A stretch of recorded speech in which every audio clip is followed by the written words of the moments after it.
नमस्कार दोस्तों, the learner point में आप सभी का स्वागत है। दोस्तों, आज अपन पढ़ेंगे पाठ्य योजना, सामाजिक अध्ययन में पाठ्य योजना।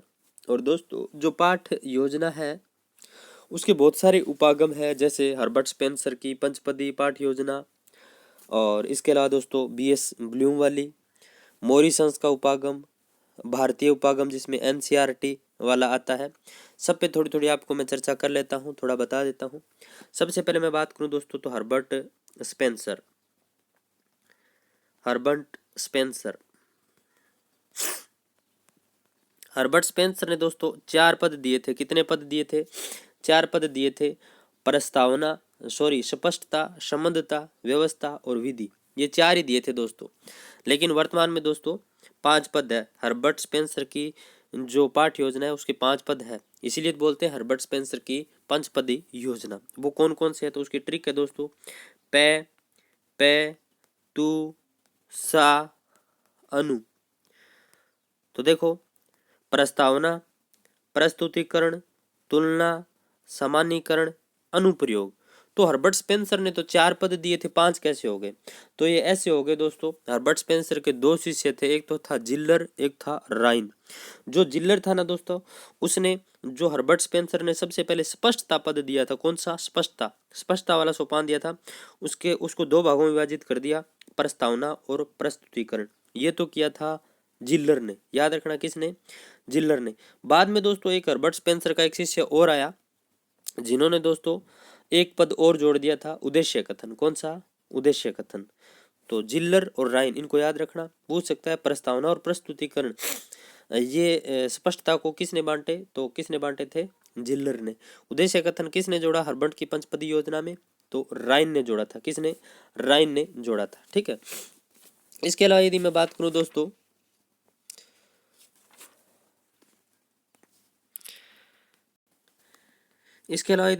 दोस्तों, तो योजना विधि है उसका प्रतिपादन किलपैट्रिक महोदय ने किया था।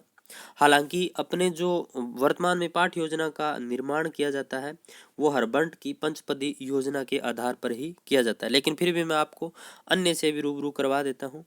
जो किलपैट्रिक है उन्होंने योजना विधि का जो है वो निर्माण किया था, और जो योजना विधि है या प्रयोजना विधि है उसका विचार किसके दिमाग में आया? जॉन डीवी के। और जनक कौन है? तो किलपैट्रिक, याद रखना। और उसके सोपानों की यदि बात करूं दोस्तों, तो सोपान भी आप ध्यान में रखना। परिस्थिति उत्पन्न करना, योजना का चुनाव, योजना की रूपरेखा, और इसके अलावा दोस्तों योजना का क्रियान्वयन करना, कार्यों का लेखा जोखा करना। ठीक है। जो भी आपके पास संबंधित पुस्तक है उसमें अलग भी दोस्तों हिंदी में थोड़ा अलग हो सकता है, बाकी यही है। ठीक है। फिर दोस्तों बीएस ब्लूम की यदि बात करूं तो दोस्तों इन्होंने एक ट्राइंगल बनाकर त्रिपदी व्यवस्था दी थी। कौन सी त्रिपदी व्यवस्था? जिसमें शैक्षिक उद्देश्य बताए थे, उन्हें अधिगम अनुभव बताए थे, व्यवहारगत परिवर्तन बताए थे। तो ये चीज भी आपको ध्यान में रखनी है। ठीक है। इसके बाद दोस्तों यदि बात करें तो मॉरिसस ने दोस्तों कौन सा उपागम दिया था? तो चक्रीय उपागम दिया था। कौन सा? चक्रीय उपागम दिया था मॉरिसस ने। और इस उपागम को दोस्तों अपन इकाई विधि भी बोलते हैं। क्या बोलते हैं? इकाई विधि, मॉरिसंस। ठीक है। इसके अलावा दोस्तों एनसीईआरटी की जो पाठ्य योजना है उसके अंदर दोस्तों 3 चीजें बताई थी, इनपुट, प्रोसेस और आउटपुट। तो उनके ऊपर अपन चर्चा नहीं करेंगे। अपन हर्बर्ट की पंचपदी योजना है वो अपने पाठ्य योजना के अंतर्गत लगती है। उसके मैंने आपको सोपान बताए, वो आप ध्यान में रखना। ठीक है। पे तू सा अनु। ठीक है। अब चलिए अपन बात करते हैं कि प्रश्न कहाँ से उठेगा। तो प्रश्न देखिए दोस्तों, यहां से उठेगा। देखिए, इधर तो दे रखे हैं शिक्षण के उद्देश्य पाठ्य योजना के, इधर दे रखे हैं व्यवहारगत परिवर्तन। वो दोस्तों सीधा का सीधा दे देता है। जैसे उठा लिया उसने, पुनः स्मरण संबंधित है तो वो ऐसे दे देगा, ज्ञानात्मक, अवबोधात्मक, ठीक है, तुलनात्मक। ये किससे संबंधित है? तो कौन से शिक्षण उद्देश्य से संबंधित है? प्रश्न सीधा का सीधा ऐसे पूछेगा। तो देखिए, ज्ञानात्मक जो उद्देश्य है उससे बालक के व्यवहार में क्या क्या परिवर्तन आते हैं? तो देखिए, बालक अर्थ बता सकता है किसी भी चीज का, परिभाषित कर सकता है, पहचान कर सकता है, पुनः स्मरण कर सकता है, प्रत्याभिज्ञान कर सकता है, प्रत्यास्मरण कर सकता है। तो ये चीजें आप ध्यान में रखना कि अर्थ बता सकता है, परिभाषा दे सकता है, पहचान कर सकता है, पुनः स्मरण कर सकता है, प्रत्याभिज्ञान कर सकता है, प्रत्यास्मरण कर सकता है। ठीक है, तो ये ज्ञानात्मक उद्देश्य से संबंधित है, बस व्यवहारगत परिवर्तन आप ध्यान में रखना। फिर देखिए अवबोध, जिसे बोध भी बोलते हैं, क्या बोलते हैं, अवबोध को बोध भी बोलते हैं। तो इससे अंतर कर सकता है बालक, तुलना कर सकता है दो चीजों के बीच, उदाहरण दे सकता है, व्याख्या कर सकता है, कारण की स्पष्टता यानी कारण स्पष्ट कर सकता है, कमियां निकाल सकता है। तो यदि उसको अवबोध हो गया तो ये चीजें वो कर सकता है। इसीलिए बोलते हैं रटा हुआ ज्ञान है वो काम नहीं आता है, लेकिन समझ लेते हैं कोई चीज को तो अपन कैसे घुमा कर कैसे वो कुछ भी कर दे अपन उसके बारे में बता सकते हैं, समझा सकते हैं। फिर है ज्ञानोपयोग। ज्ञानोपयोग का मतलब दोस्तों जीवन में उसको काम में लेना। तो देखिए निष्कर्ष निकालना, भविष्यवाणी करना, निर्णय देना, अनुमान लगाना, विश्लेषण करना, समस्या समाधान करना, इससे संबंधित आगे प्रश्न आएंगे दोस्तों, तब आपको पता चल जाएगा कि प्रश्न कैसे बनेंगे। तो देखिए ज्ञानोपयोग, इससे क्या होगा दोस्तों, इसमें व्यवहारगत परिवर्तन, निष्कर्ष निकाल सकता है, भविष्यवाणी कर सकता है, निर्णय दे सकता है, अनुमान लगा सकता है, विश्लेषण कर सकता है और समस्या का क्या कर सकता है, समाधान भी कर सकता है। फिर आता है दोस्तों कौशल। कौन सा आता है, कौशल। कौशल की यदि बात करूं दोस्तों तो चार्ट, मॉडल, रेखा चित्र, आकृति, आरेख बनाना ये कौशल के अंतर्गत आता है। यानी उसमें क्या परिवर्तन होंगे, जो कौशलात्मक उद्देश्य है उससे बालक चार्ट बना सकता है, मॉडल बना सकता है, रेखा चित्र बना सकता है, आकृति, आरेख आदि इससे संबंधित आते हैं। प्रयोगशाला में सही ढंग से प्रयोग कर सकता है, ये कौशल आ जाएगा। तो प्रयोगशाला के उपकरणों को सही ढंग से क्या कर सकता है, व्यवस्थित कर सकता है। फिर है अभिरुचि। क्या है अभिरुचि, अभिरुचि का संबंध है दोस्तों पाठ्य पुस्तकों से संबंधित विभिन्न पुस्तकों, पत्र पत्रिकाओं को पढ़ने में रुचि लेगा। तो जहां भी रुचि लेगा रुचि लेगा रुचि लेगा ऐसे है तो वो अभिरुचि से ही संबंधित है, ज्यादा दिमाग लगाना ही नहीं है।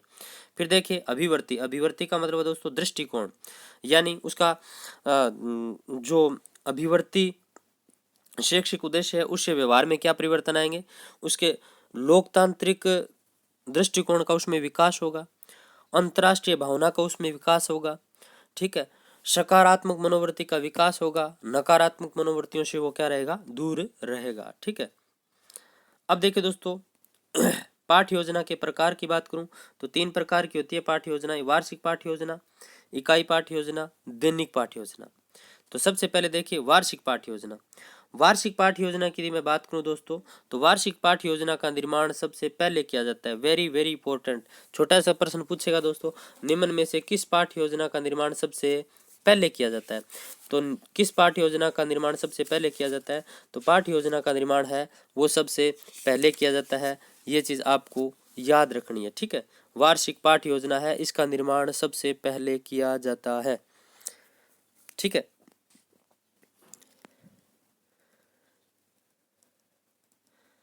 अब देखिए इसमें संपूर्ण वर्ष शैक्षणिक व शैक्षणिक गतिविधियां क्या होती है, शामिल होती है। यानी पूरे साल की शैक्षणिक और शैक्षणिक गतिविधियां क्या होती है इसके अंतर्गत शामिल होती है। और वार्षिक पाठ्य योजना दोस्तों पाठ्यक्रम का विभाजन, इसमें मासिक विभाजन किया जाता है। क्या किया जाता है, मासिक विभाजन किया जाता है पाठ्यक्रम का। और शैक्षिक और शैक्षणिक दोनों प्रकार की गतिविधियां आती है इसके अंतर्गत। शैक्षणिक जैसे कोई खेल का आयोजन करवाना है, कोई कार्यक्रम का आयोजन करवाना है, ये सारी की सारी चीजें, कब अपन को टेस्ट कंडक्ट करवाने हैं, कितना अपन को पाठ्यक्रम करवाना है, ठीक है, वो सारा का सारा प्रोसेस आता है वार्षिक पाठ्य योजना के अंतर्गत। फिर आती है इकाई पाठ्य योजना। इकाई पाठ्य योजना का प्रतिपादन किसने किया, मॉरिसंस ने किया था। किसने, मॉरिसंस ने किया था, मैं ऊपर बता चुका। इकाई पाठ्य योजना का निर्माण किसने किया था, मॉरिसंस ने किया था। ठीक है, तो ये चीज आपको ध्यान में रखना है, इकाई पाठ्य योजना। और वैसे दोस्तों इसकी हिस्ट्री में जाएं, डिटेल में जाएं तो इकाई जो पाठ्य योजना है इसका प्रवर्तक प्रवर्तक या नहीं, प्रवर्तक किसको माना जाता है, तो हर्बर्ट स्पेंसर को माना जाता है। लेकिन इसका विकास किया था मॉरिसंस ने। लेकिन वो इतना घुमाकर आपसे प्रश्न पूछेगा नहीं, वो उत्तर में आपको दोस्तों मॉरिसंस ही देगा। तो इकाई पाठ्य योजना मॉरिसंस से संबंधित है, यह आपको ध्यान में रखना है। ठीक है, इसमें दोस्तों क्या किया जाता है, पाठ्य वस्तु को क्रमबद्ध ढंग से पढ़ाने के लिए नवीन पाठ्य योजना बनाई जाती है। क्या बनाई जाती है, नवीन। ठीक है, और इसका संबंध दोस्तों इसमें संपूर्ण अधिगम निहित रहता है। क्या रहता है, इसमें अधिगम की संपूर्णता होती है। तो ये याद रखना, अधिगम की क्या होती है, संपूर्णता इसके अंतर्गत निहित होती है, ये बात आपको ध्यान में रखनी है। और इकाई पाठ्य योजना को दोस्तों आधार प्रदान करने का कार्य कौन करती है, तो वार्षिक पाठ्य योजना करती है। कौन करती है? वार्षिक पाठ्य योजना आधार प्रदान करने का कार्य करती है। इकाई का मतलब हो गया दोस्तों छोटे छोटे टुकड़ों में बांट लेना। जो पाठ्यक्रम है उसको छोटे छोटे टुकड़ों में बांट लेना, यही है इकाई पाठ्य योजना। बस आपको इतना ही ध्यान रखना है, ज्यादा दिमाग नहीं लगाना। तो इकाई पाठ्य योजना में अध्यापक द्वारा संपूर्ण पाठ्यक्रम को कई छोटी छोटी इकाइयों में क्या कर लिया जाता है? बांट लिया जाता है। फिर देखिए दोस्तों दैनिक पाठ्य योजना। दैनिक पाठ्य योजना दोस्तों डेली डायरी अपन बनाते थे, उसको दोस्तों दैनिक पाठ्य योजना कहते हैं। और जो दैनिक पाठ्य योजना है इसको आधार प्रदान करने का कार्य कौन करती है? इकाई पाठ्य योजना। कौन करती है? इकाई पाठ्य योजना करती है। ये चीज आप ध्यान में रखना। और दैनिक पाठ्य योजना की शुरुआत किससे मानी जाती है दोस्तों? तो प्रस्तावना से की जाती है। याद रखना, दैनिक पाठ्य योजना की शुरुआत किससे होती है? तो प्रस्तावना से होती है। किससे होती है? प्रस्तावना से होती है। वेरी वेरी इंपॉर्टेंट है, ये चीज आप ध्यान में रखना। अब चलिए दोस्तों प्रश्न देख लेते हैं। देखिए, पाठ्य योजना का प्रतिपादन किसने किया? तो हर्बर्ट स्पेंसर ने किया था। और इन्होंने कौन कौन से दोस्तों पद दिए थे? तो पंचपदी में कौन कौन से? पे तू सा अनु, प्रस्तावना, प्रस्तुतिकरण, तुलना, समानीकरण, अनुप्रयोग। ज्यादा दिमाग मत लगाना, ठीक है। नेक्स्ट देखिए, पाठ्य योजना मनोविज्ञान के किस सिद्धांत पर आधारित है? तो गेस्टाल्ट मनोविज्ञान या विचारधारा के ऊपर आधारित है। पाठ्य योजना निर्माण किस पर आधारित है? गेस्टाल्ट मनोविज्ञान।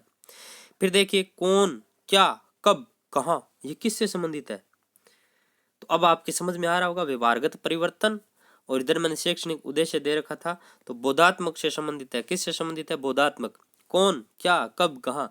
चलिए एक बार दिखा देता हूं, अवबोध हो जाएगा। तो देखिए, इसमें क्या कर पाएगा? वो अंतर कर पाएगा, तुलना कर पाएगा, उदाहरण दे पाएगा, व्याख्या कर पाएगा, कारण स्पष्ट कर पाएगा। तो देखिए, कौन, क्या, कब, क्यों, कैसे, तो ये क्या है? कारण स्पष्ट कर पाएगा। तो इसके अंतर्गत वो बोध वाला आ जाएगा, ठीक है।